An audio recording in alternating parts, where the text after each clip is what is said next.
Hindi niya kasalanan na nagsiselos ka kaya ka nag-cheat. It's all about you. It's you. Hindi si Sofia yon. 'Di ba? Kaya hindi natin pwedeng, kasi wala siyang time eh. Kasi yung hinihingi ko, hindi niya binibigay eh. Yun yung rason para iwan mo siya. Hindi yun ang rason para lokohin mo siya.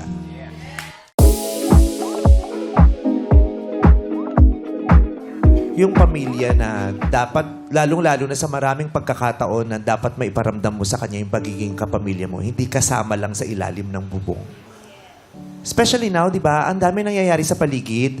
Hindi natin alam kung ano tumatakbo sa isipan ng mga kasama natin sa bahay.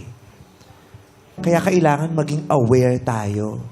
Di ba? Kailangan damahin, maging sensitive tayo sa kalagayan ng mga kasama natin sa bahay kasi hindi natin alam baka nangangailangan sila ng saklolo.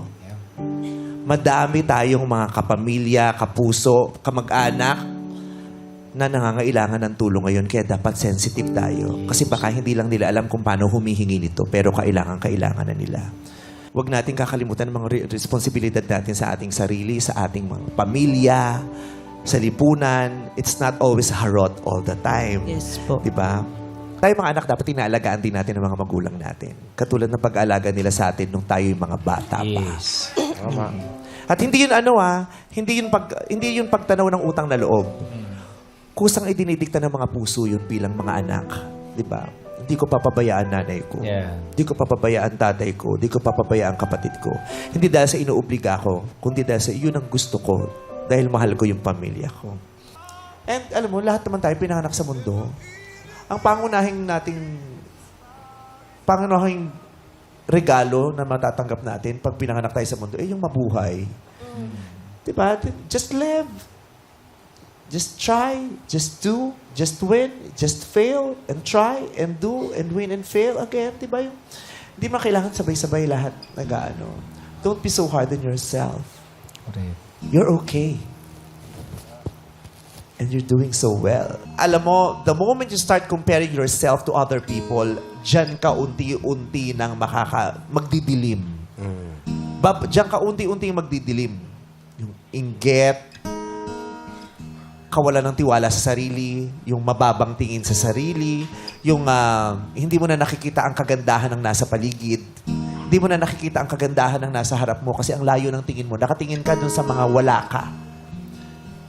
Diba? Just be yourself. Appreciate what you have and appreciate what you are. Hindi mo kinakailangan ikumpara. Ba't siya, Dean's Lister, may jowa? Yeah. Huwag natin masyadong i-pressure ang mga sarili natin. Yes. Ito yung pinapressure natin ng mga sarili natin, gumagawa tayo ng mga suliranin o problema na wala pa naman. Diba? Sa sobrang pressure natin sa sarili natin, nakakalimutan nating ma-appreciate kung anong nangyayari ngayon na magaganda. Diba? Kasi pressure tayo ng pressure. Minsan, ang dami nating tinatanong na tsaka na. Bago natin pag-aksayahan ng panahon yung mga napakaraming tanong, i-appreciate muna natin yung mga dumarating na sagot. Yun. Kasi ang dami nasasagot eh. Every day, all the time, every minute of the day, may mga nasasagot na tanong mo, mga tinanong mo last year, tinanong mo kahapon, o ipinagdasal mo kahapon. Pero nung ibinigay sa'yo ng Diyos, hindi mo napansin. Kasi busy-busy ka kaiisip agad dun sa kung anong gusto mong matanggap na naman sa susunod pa. Hanggat maaari, hanggat kaya natin, huwag natin payagan na yung mga sakit na idinulot sa atin ng ibang tao maging dahilan para manakit din tayo. Diba? Sobrang sakit nun eh. Nung mga nangyayari sa'yo. Ang ending, para maprotektahan mo yung sarili mo sa sakit na yun, nanakit ka din ng iba. Kasi sabi nga, diba, hurt people. And after this, sana, let's just be more kind to everyone. Let's just be more respectful and loving. Diba? Kung hindi uubra yung accepting, kung hindi mo matatanggap, at least, igalang. Yes. Parang relihiyon lang yan eh, di ba? Yung relihiyon nila, iba sa relihiyon mo.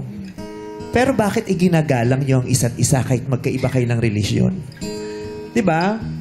Bukod sa relihiyon, dapat sa mga pangkaraniwang tao at sa bawat individual, ginagawa natin yun. Ay, hindi tayo pareho. Magkaiba tayo. Sorry hindi ko mayayakap yung trip mo. Hindi ko rin naman ine-expect na yakapin mo yung trip ko. Pero nire-respeto kita. Diba?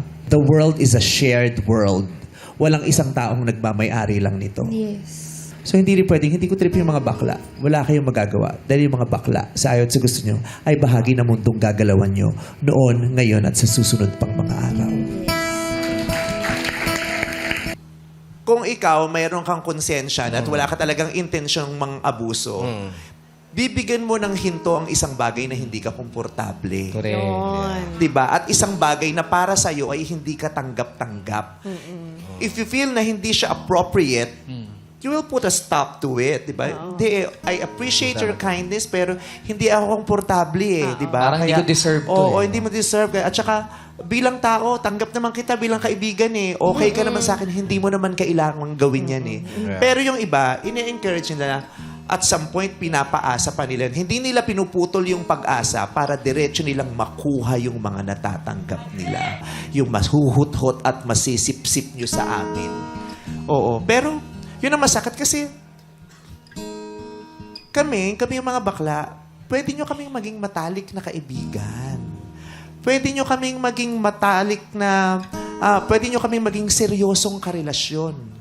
Pwede nyo kaming kakampi. Pwede nyo kaming kabarkada. Pwede nyo kaming kagrupo. Diba? Pero hindi mangyayari yun kung ang intensyon nyo lang, hut-hutan kami. Diba? Bukod sa kaya naming ibigay ng mga regalo, may mas malaki kaming kayang ibigay. Yun yung puso namin para maging kapamilya nyo, kagrupo nyo, kaibigan nyo, kapartner nyo sa buhay, asawa ninyo, boyfriend, girlfriend nyo, at best friend ninyo. At eventually, sana maraming makarealize yun na bukod sa regalo, this person is more than these material things. Maraming oras ang itinatawid ng pagwiwig namin. Iniraraos kami ng pagwiwig namin because this wig gives us power. Yes. This gives us strength and hope and energy, no? Yeah. Kaya hindi kami nagwiwig lang para umarte. Ayun. Kaya mayroon din mga pwedeng magsabi na, tanggalin mo yung wig mo, okay lang naman yan, tatanggapin ka na. No. Lahat tayo nangangailangan ng kakapitan sa buhay. Yung iba sa lipstick, yung iba sa blush on, Yes. yung iba sa kilay, sa pilikmata, Damit. sa damit, sa bra, sa underwear, yung iba sa wig. Yeah. Di ba? Kaya mag-wig ka hanggat gusto mo. Kung minsan gusto mong lumaya, walang wig, nasa sayo yan. din, yes. Di ba? Oo. At magagawa niya yan pag nanumbalik na yung kumpiyansa sa kanyang sarili. Ito lang, mabigat yung ginawa ni April para i-share yan sa atin. Yeah. Diba?